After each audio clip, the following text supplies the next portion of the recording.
Chapter 12. Death on the Moor. For a moment or two I sat breathless, hardly able to believe my ears. Then my senses and my voice came back to me, while a crushing weight of responsibility seemed in an instant to be lifted from my soul. That cold, incisive, ironical voice could belong to but one man in all the world. "Holmes!" I cried. "Holmes!" "Come out," said he, "and please be careful with the revolver." I stooped under the rude lintel, and there he sat upon a stone outside, his grey eyes dancing with amusement as they fell upon my astonished features. He was thin and worn, but clear and alert, his keen face bronzed by the sun and roughened by the wind. In his tweed suit and cloth cap, he looked like any other tourist upon the moor, and he had contrived, with that cat-like love of personal cleanliness which was one of his characteristics, that his chin should be as smooth and his linen as perfect as if he were in Baker Street. "I never was more glad to see anyone in my life," said I, as I wrung him by the hand. "Or more astonished, eh? Well, I must confess to it. The surprise was not all on one side, I assure you. I had no idea that you had found my occasional retreat, still less that you were inside it until I was within 20 paces of the door. My footprint, I presume?" "No, Watson. I fear that I could not undertake to recognize your footprint amid all the footprints of the world.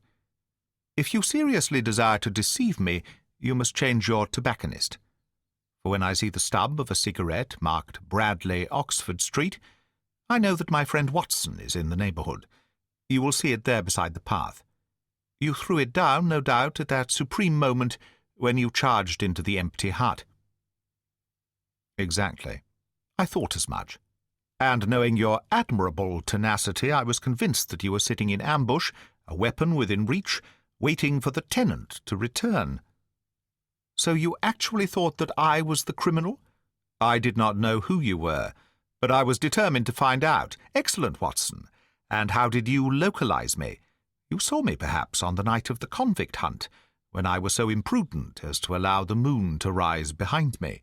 "Yes, I saw you then." "And have no doubt searched all the huts until you came to this one."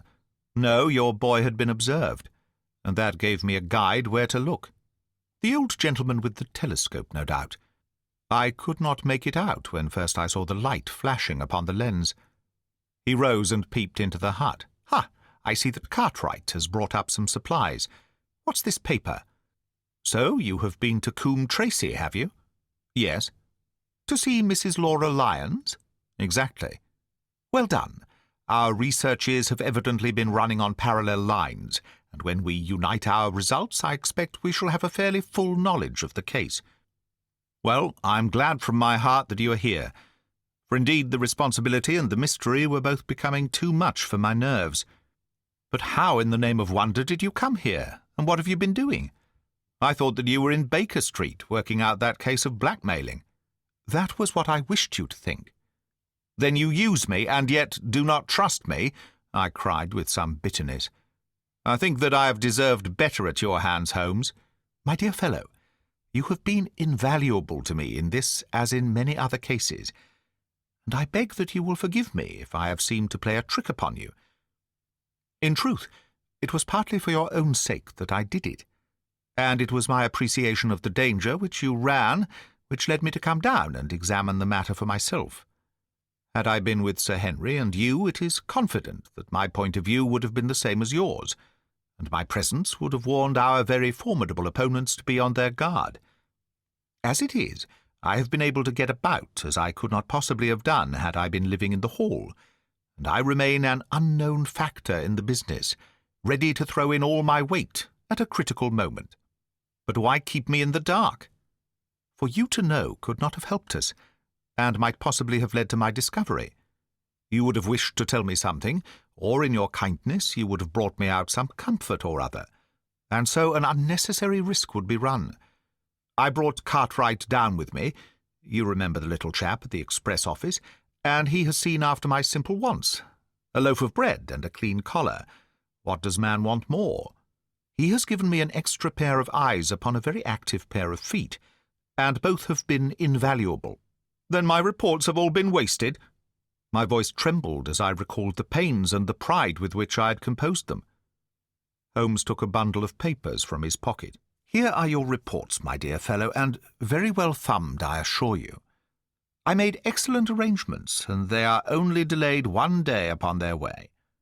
I must compliment you exceedingly upon the zeal and the intelligence which you have shown over an extraordinarily difficult case." I was still rather raw over the deception which had been practised upon me, but the warmth of Holmes's praise drove my anger from my mind. I felt also in my heart that he was right in what he said, and that it was really best for our purpose that I should not have known that he was upon the moor. "That's better," said he, seeing the shadow rise from my face. "And now tell me the result of your visit to Mrs. Laura Lyons. It was not difficult for me to guess that it was to see her that you had gone, for I am already aware that she is the one person in Coombe Tracy who might be of service to us in the matter. In fact, if you had not gone today, it is exceedingly probable that I should have gone tomorrow." The sun had set, and dusk was settling over the moor. The air had turned chill, and we withdrew into the hut for warmth. There, sitting together in the twilight, I told Holmes of my conversation with the lady. So interested was he that I had to repeat some of it twice before he was satisfied. "This is most important," said he when I had concluded. "It fills up a gap which I had been unable to bridge in this most complex affair. You are aware, perhaps, that a close intimacy exists between this lady and the man Stapleton?" I did not know of a close intimacy. "There can be no doubt about the matter. They meet, they write, there is a complete understanding between them. Now, this puts a very powerful weapon into our hands. If I could only use it to detach his wife." "His wife?" "I am giving you some information now, in return for all that you have given me.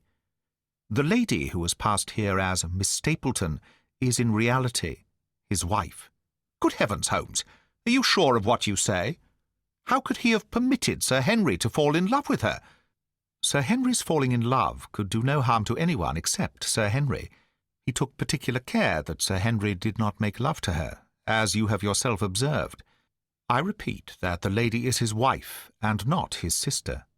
"But why this elaborate deception?" "Because he foresaw that she would be very much more useful to him in the character of a free woman."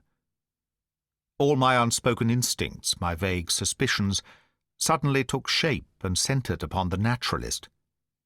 In that impassive, colourless man, with his straw hat and his butterfly net, I seemed to see something terrible, a creature of infinite patience and craft, with a smiling face and a murderous heart. It is he, then, who is our enemy? It is he who dogged us in London? So I read the riddle. And the warning. It must have come from her. Exactly. The shape of some monstrous villainy, half seen, half guessed, loomed through the darkness which had girt me so long. "But are you sure of this, Holmes? How do you know that the woman is his wife?" "Because he so far forgot himself as to tell you a true piece of autobiography upon the occasion when he first met you, and I dare say he has many a time regretted it since. He was once a schoolmaster in the north of England. Now, there is no one more easy to trace than a schoolmaster. There are scholastic agencies by which one may identify any man who has been in the profession. A little investigation showed me that a school had come to grief under atrocious circumstances, and that the man who had owned it, the name was different, had disappeared with his wife. The descriptions agreed. When I learned that the missing man was devoted to entomology, the identification was complete. The darkness was rising, but much was still hidden by the shadows. If this woman is in truth his wife, where does Mrs. Laura Lyons come in? I asked. That is one of the points upon which your own researches have shed a light. Your interview with the lady has cleared the situation very much. I did not know about a projected divorce between herself and her husband. In that case, Regarding Stapleton as an unmarried man, she counted no doubt upon becoming his wife. And when she is undeceived, why, then we may find the lady of service. It must be our duty to see her, both of us, tomorrow. Don't you think, Watson, that you are away from your charge rather long? Your place should be at Baskerville Hall." The last red streaks had faded away in the west, and night had settled upon the moor. A few faint stars were gleaming in a violet sky. "One last question, Holmes," I said as I rose. "Surely there is no need of secrecy between you and me. What is the meaning of it all? What is he after?" Holmes's voice sank as he answered, "It is murder, Watson. Refined, cold-blooded, deliberate murder. Do not ask me for particulars. My nets are closing upon him, even as his are upon Sir Henry, and with your help he is already almost at my mercy. There is but one danger which can threaten us. It is that he should strike before we are ready to do so. Another day, 2 at the most, and I have my case complete.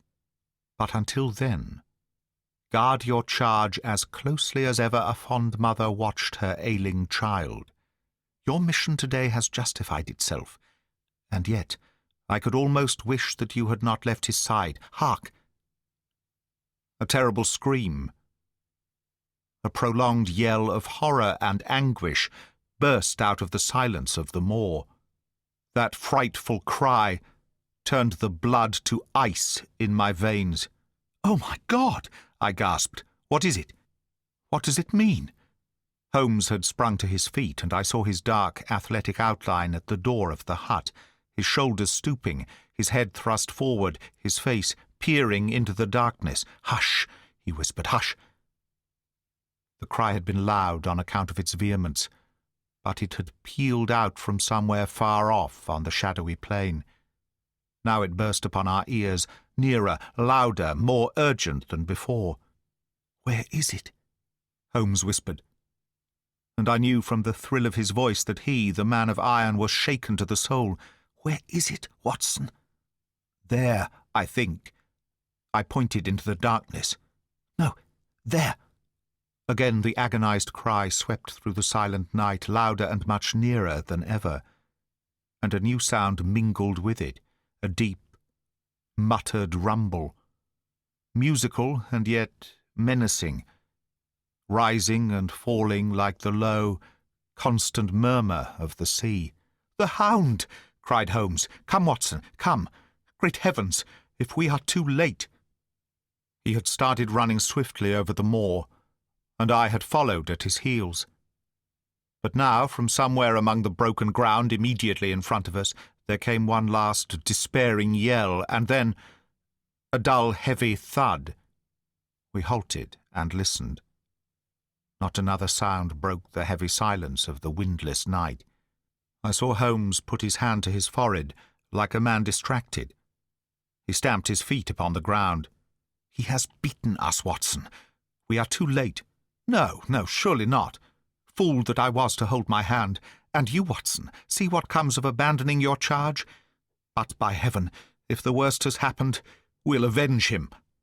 Blindly we ran through the gloom, blundering against boulders, forcing our way through gorse bushes, panting up hills and rushing down slopes, heading always in the direction whence those dreadful sounds had come. At every rise Holmes looked eagerly round him, but the shadows were thick upon the moor, and nothing moved upon its dreary face. "Can you see anything?" "Nothing. But hark! What is that?" A low moan had fallen upon our ears. There it was again upon our left. On that side a ridge of rocks ended in a sheer cliff which overlooked a stone-strewn slope.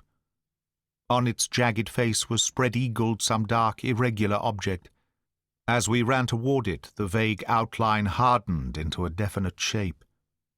It was a prostrate man face downward upon the ground, the head doubled under him at a horrible angle, the shoulders rounded, and the body hunched together, as if in the act of throwing a somersault, So grotesque was the attitude that I could not for the instant realize that that moan had been the passing of his soul.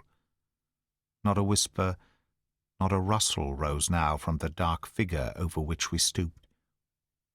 Holmes laid his hand upon him, and held it up again with an exclamation of horror.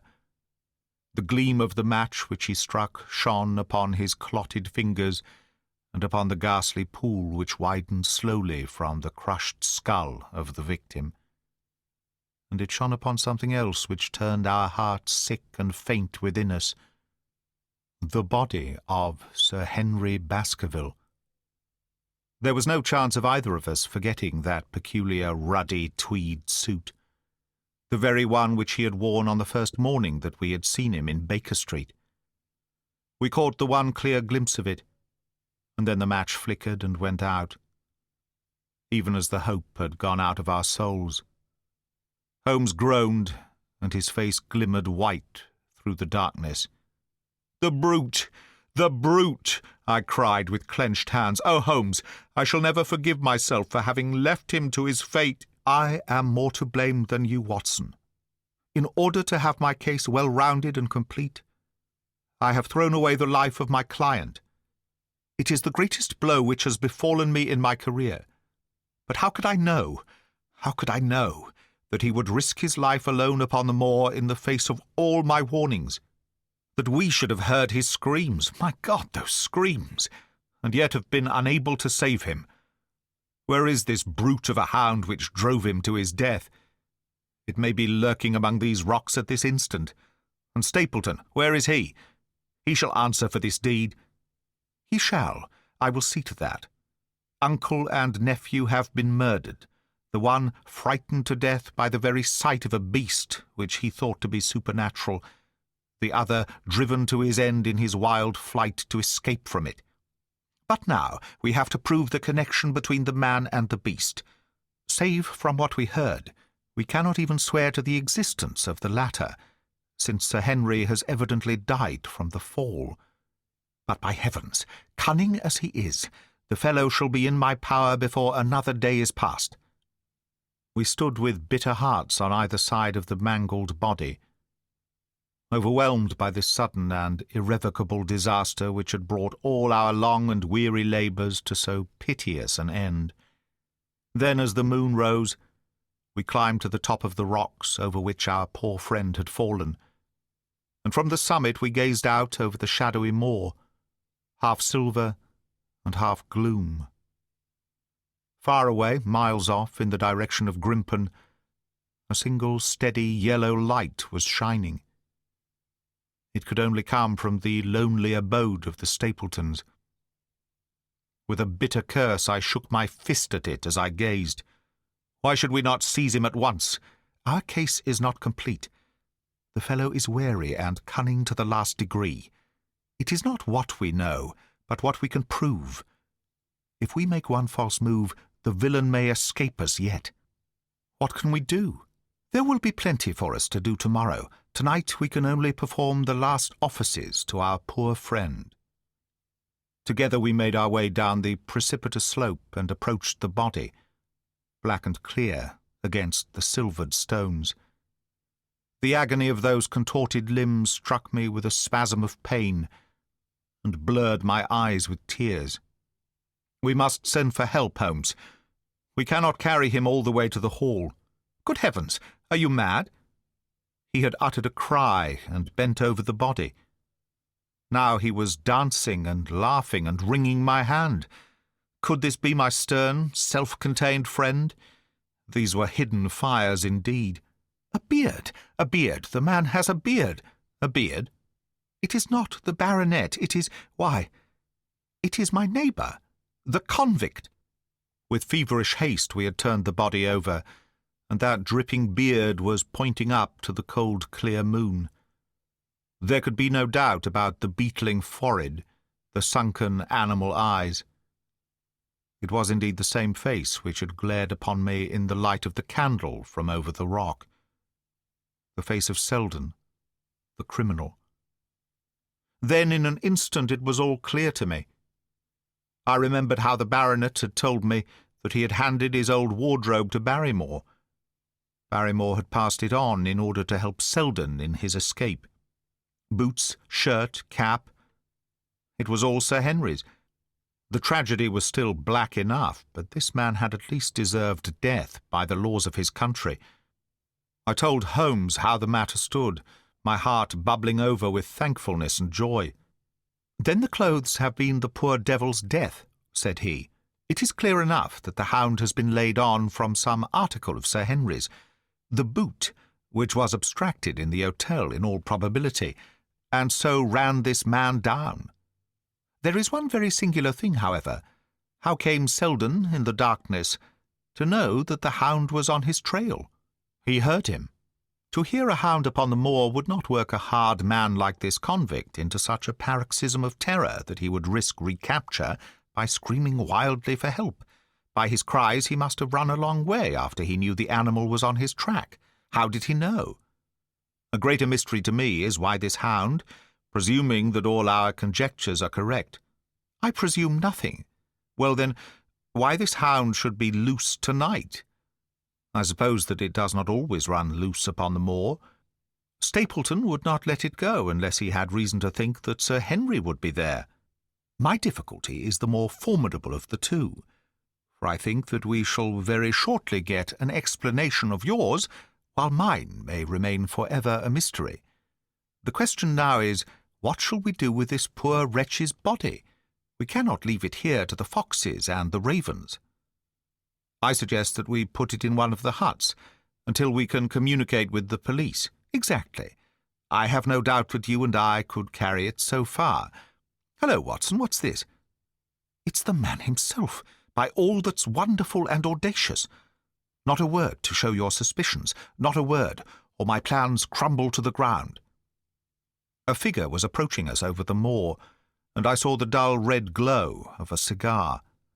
The moon shone upon him, and I could distinguish the dapper shape and jaunty walk of the naturalist. He stopped when he saw us, and then came on again. "Why, Dr. Watson, that's not you, is it? You are the last man that I should have expected to see out on the moor at this time of night. But, dear me, what's this? Somebody hurt? Not— Don't tell me that it is our friend Sir Henry."